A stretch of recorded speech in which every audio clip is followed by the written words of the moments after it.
to the channel.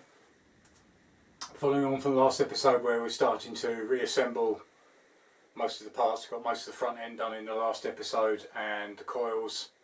So we're going to continue moving back. I'll put a fresh lot on the bench. So we've got the carbs, the airbox, the new get the words out, airbox to carb manifolds. I've also dug out the bolt for the breather cover. Give that a clean. Got the air filter as well. The brackets are still actually in situ at the moment, so I need to move them out of the way. But that's the aim of today, is to try and get the midsection as much as we can rebuilt. I'll also get out the electrical plate, which lots of you, which is a great help, sent photos in to say exactly how it went, which is great. I've printed that off so I can actually now see how things fit back together, which is fantastic. But that's the jobs for today. Get through as much of this as we can, get it into the bike, and just keep moving through and getting this back up. And then obviously I need the wheels, they're the ones that are the really important bit. So that's enough chat, so let's crack on. Right, the first quick job to do is the breather cover and bolt. So I've already put the O-ring in place.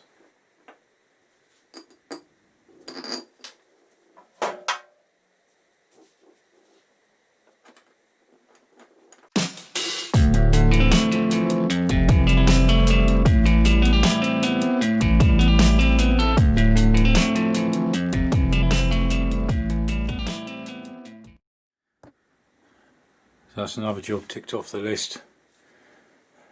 As you can see, it fits in, there's two slots, fits in between.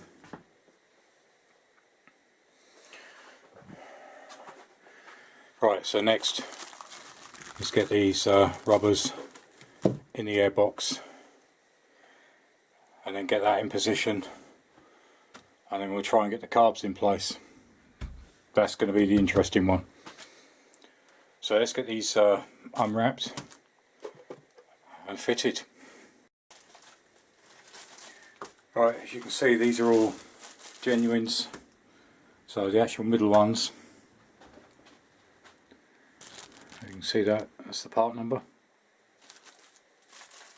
So both of those is exactly the same, and these two, the outers, again exactly the same.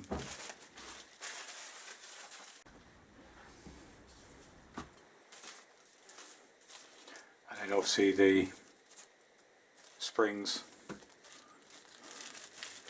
×4, again there's the part number.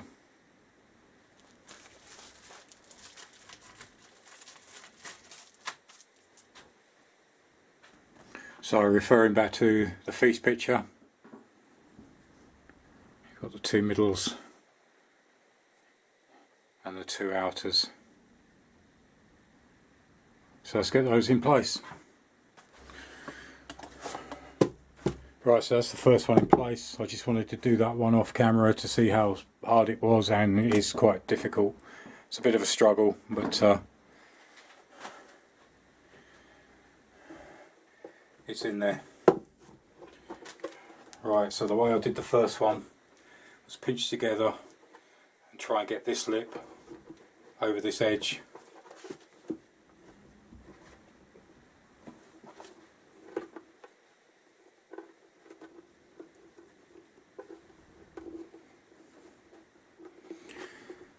So you've got part of it over.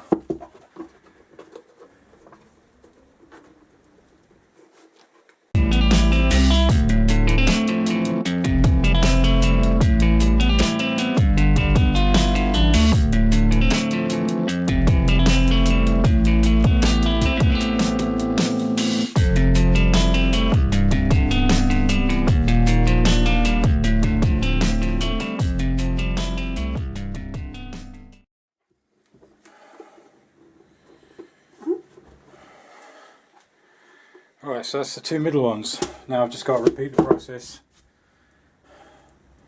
for the outside ones.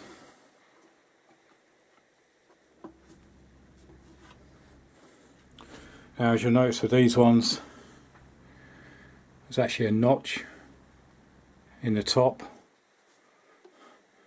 There's actually a notch on the top of the airbox.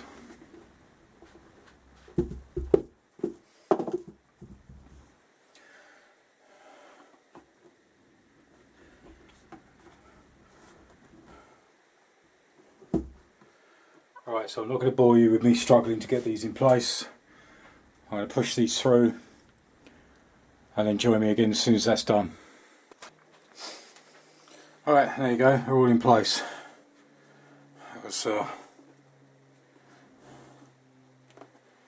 was fun to do. So they've all gone on okay, so that's the main thing. Alright, next thing to do is put this back on the bike. I'm going to leave the cap off because obviously we'll put the air filter in later. Right, I'll come in from this side so you get a better, clearer view.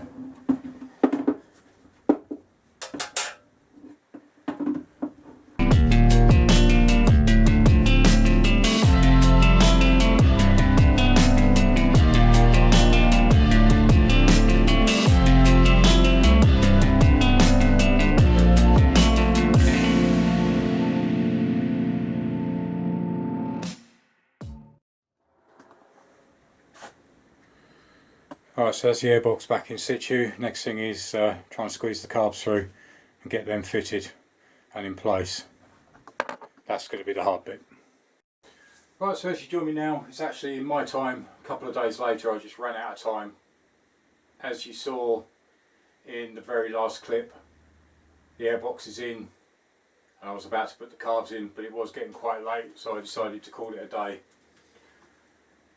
For you, this is just running straight through. So the carbs are ready. Let's get the carbs in and get another thing ticked off the list. So I say they're ready to go. Just need to pop them in, he says. Easier said than done, but let's see how we go. Right, I've already lubed up the rubbers, so hopefully that should aid in getting these things in. Like I say, thank you for the advice that people have given me of how to get these back in easier. It's going to be a struggle, but let's have a go.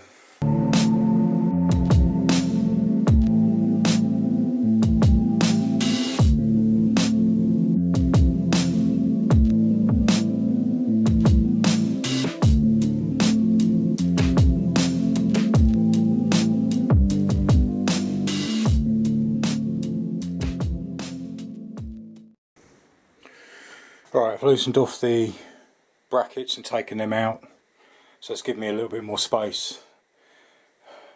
The back parts are almost in, so I just need to hopefully try and slide this backwards and then it should pop into the front, I'm hoping.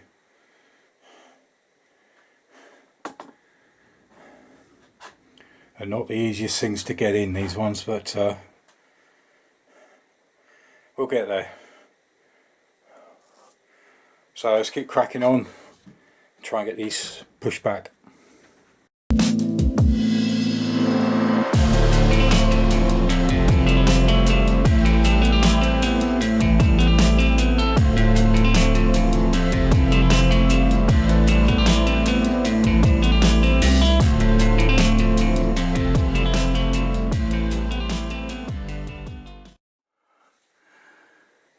Right, that was a bit easier than I thought. But I've still got to get them down and actually get them in.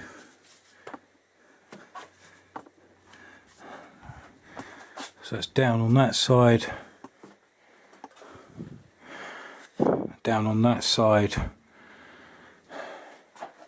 Right, so after a lot of jiggling, they're actually in place in the front. Now I've just got to pull the airbox forward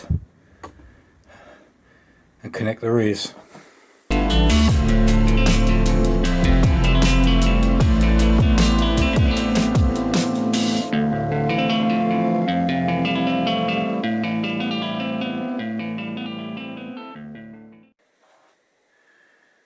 Right, it's all nicely in position.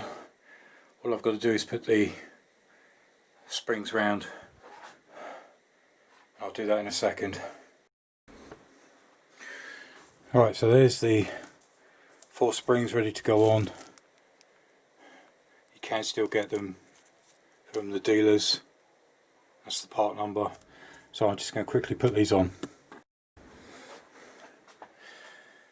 Alright, and they are on.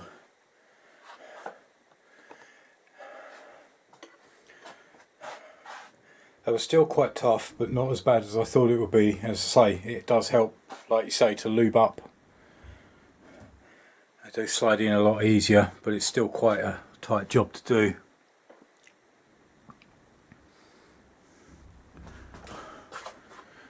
But no, nice to see it like that now. Still lots more to do, but we've come so far. It's just really nice to see it start being a bike again. But as I say, we've still got all the back end. I've still got the covers to do. Got the wheels in the corner to do. And the paintwork to do. And switchgear to do. So we'll continue on in the next episode, as I say, working backwards, getting as much fitted as we can, until I can get to the point where it's ready to come down on the ground. And like I said in a previous video, I need to move the other bikes in. But pleased with where we've got to. Right, so thanks for joining me on that one. It was nice to actually get the carbs in place. Like some people said, it is very fiddly. You're trying to sort of lever one side in, the other side pops out, and vice versa. Whether I did it the right way to get them in, unsure, but they're in, that's the main thing. I found it easier to pop them in the back and then lever them in and then pull them forward and then pop them in place. As I say, undo the airbox and just so I've got some movement in it, but so glad they're in. It's really nice to actually see everything starting to come together. As I say, there's still lots more to do, so we'll continue on in the next episode. Just keep reassembling until it's basically back on its 2 wheels and I can drop it down, and then I do need to bring the ST in. I have done some work behind the scenes on the Varadero. I need that back on the road ASAP, so I had to get that knocked out of the way. But the Varadero will be coming in at some point for, say, a major strip down, clean through, etc. Just some TLC on it. But as I say, happy on the Z. As I say, any comments in the comments box below. I appreciate all your feedback, all your comments. Keep them coming. It really helps me. I couldn't do without it. It's inspiring that what you see and what I don't see, or you could have done it this way. It really does help me. I do appreciate all the feedback I get. But say we'll carry on in the next episode, so it'll be continue on reassembly, get as much of this done as we can. I don't want to rush, but I need to get this moving a little bit faster than it has been. It has taken time. It is my first ground up restoration build, so it's been fun, it's been daunting, but I'm glad that I can start to see the results of the work that's been put in and the help that I've had. So as I say, we'll carry on in the next episode. Links to other videos, top left and top right, normally a playlist and a best for viewers, so go check them out, go check out my other playlists. Again, leave your feedback, leave your comments, always appreciative. So join me again next time. Thanks for watching. Cheers. Bye.